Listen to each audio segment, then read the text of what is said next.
Hello there, my darling dragon friends. I hope you are doing great. My name is Ariel. I am the Sassy Dragon, and today we are going to be talking about and reviewing one of my absolute favorite fragrances, one of the fragrances I've been most complimented on again and again, and that is Mon Guerlain by Guerlain. This is an absolutely stunning perfume. As you can see, I have used most of this bottle, and I do have a brand new one here in this box because I had to buy another one because this is not a perfume I'm going to stop wearing ever as long as they keep making it. It's not the only fragrance I wear, obviously. I have a lot of fragrance loves, but this one is definitely would be in my top 10. And it's definitely in my top perfumes that I have been most complimented on. Anytime I'm out, anybody that has a nose that gets near me is probably going to say something complimentary about this fragrance. It's also one that I got one of the funniest compliments on ever. I had gotten into the back of an Uber, and the driver immediately said, he was a guy, and he says, "What is that you're wearing?" He's like, "That's the best smelling thing I've ever smelled in my life." And he was just gushing. I told him what it was. He said, "Please write down what that is because I'm definitely going to get some." And he was intending to wear it himself. That is the magic of this perfume. And the funniest thing he said, he was like, "Oh yeah." He's like, "I'm going to get laid." Wearing this. And I was laughing so hard. It was so funny. So apparently, you know, in his opinion, this perfume had a very warm, sensual, like, come hither scent to him because he felt pretty sure he was gonna, you know, get lucky wearing this. So let's talk about where this one came from, where it started, all that good stuff. Now, Guerlain is one of my favorite perfume houses ever. It is one of the older ones. It's got that very deep-rooted French aesthetic and feel. My other favorite fragrance that they make that I have loved since the 90s is Guerlain Champs-Élysées. I love both the EDP and the EDT versions of that one. So it's kind of like whenever I find a Guerlain that I really love, it's not going to stop, right? So I'm going to go ahead and spray some of this on because why not? This is a gorgeous perfume and you can't get enough of it. It definitely is. So it was launched in 2017, created by Thierry Vasser and Delphine Gelk. Both of these folks are master perfumers. They have been, you know, working with, you know, different brands, different groups, but they have both produced a number of fragrances under the Guerlain name. Top notes are lavender and bergamot.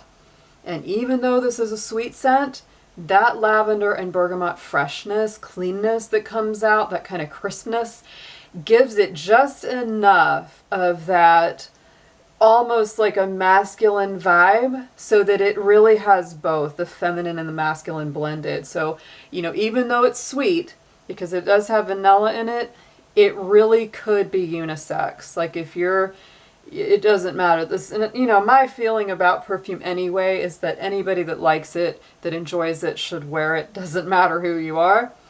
But you can definitely see that's getting into a little bit of that unisex territory, even though it's a sweet one, because the lavender keeps it fresh. It keeps it from being syrupy. Middle notes are iris, jasmine, sambac, and rose. To me, of those three notes, the jasmine definitely stands out the most. And the base notes, oh, the base notes are everything, y'all. They have the Tahitian vanilla, coumarin, Australian sandalwood, licorice, benzoin, and patchouli. I don't get a whole lot of anything licoricey about this one, honestly. Maybe just a tiny, tiny bit, but it is so well blended in there that it doesn't stick out. You're not like, oh, that smells like licorice. No. The main things that I do smell in this are going to be the lavender. The lavender front and center, especially when you first spray it. Definitely off the top. The heart of the jasmine is very much there, the vanilla and the sandalwood. Patchouli in the dry down, but I wouldn't call it a super patchouli heavy fragrance.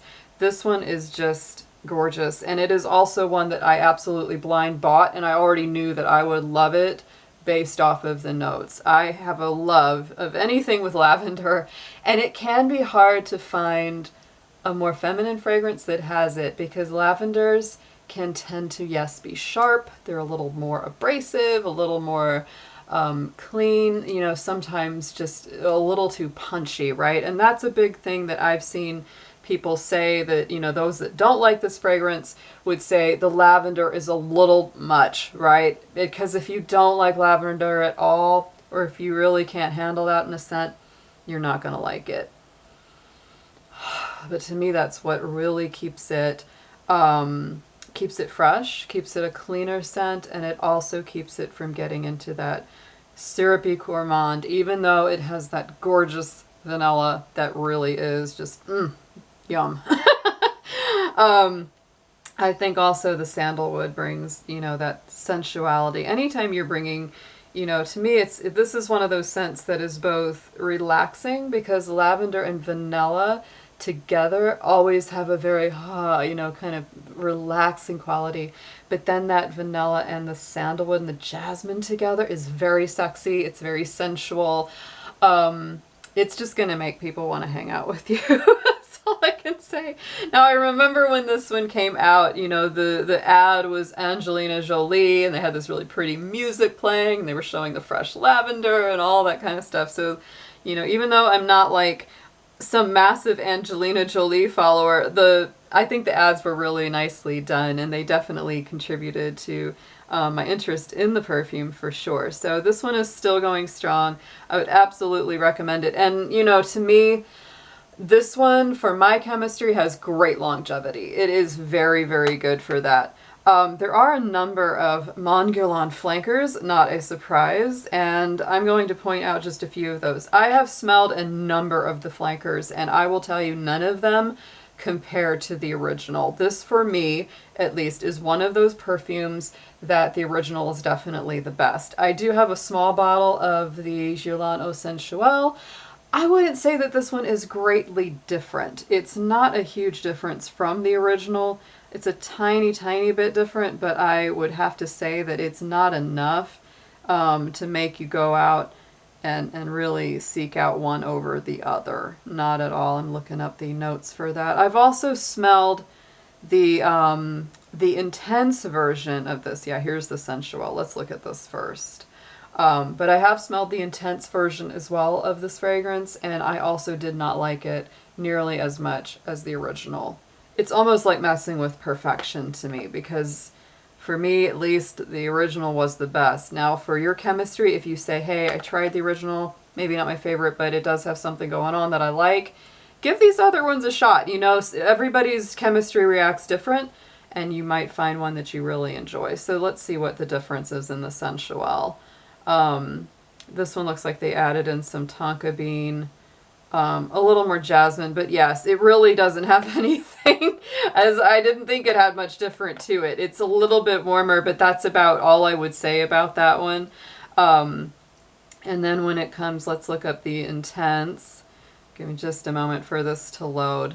But I just remember the Intense feeling a little bit heavier than I wanted to, and it diminished some of the freshness of the lavender. But if you're not a big fan of the lavender, that one might suit you a lot better. So let's see what the perfume pyramid shows on this. And I'm pulling all of these notes off of Fragrantica.com, just FYI. Okay, so the Intense added mandarin orange to the top. They put the vanilla in the center, in the middle notes, instead of putting it on the base. Now they have the Tahitian vanilla, which to me always comes across as a little richer, a little drier. They put the Madagascar vanilla, which to me always is a little sweeter and more syrupy. And that one they put in the middle of the Intense. And in the base, they pretty much kept that the same, except for the addition of the musk. They put some white musk in the base on the Intense version. So not a lot of differences, you know, between the flankers. I think I've tried a few of like they had one with some rose, they had a floral version. All of them are nice. That's the thing I will say about the Mon Guerlain line. It's like all of them are nice, and none of them are something that I would just go, oh, I would never wear that. No. They're all pretty darn good. It's just that the original one is my favorite and probably will remain so. So if you have not tried this one out, and you don't have any kind of major hatred for lavender, give it a try, because honestly, this is one of my most complimented perfumes, and I love it myself. It's not like I would only wear it to get the compliments. I wear it because I genuinely love it. All right, guys, let me know what you think about Mon Guerlain, any of your experiences wearing this fragrance, and which of the variations are your favorite if you've tried more than one. I will be looking forward to seeing you again, and be well until then. Take care. Bye-bye.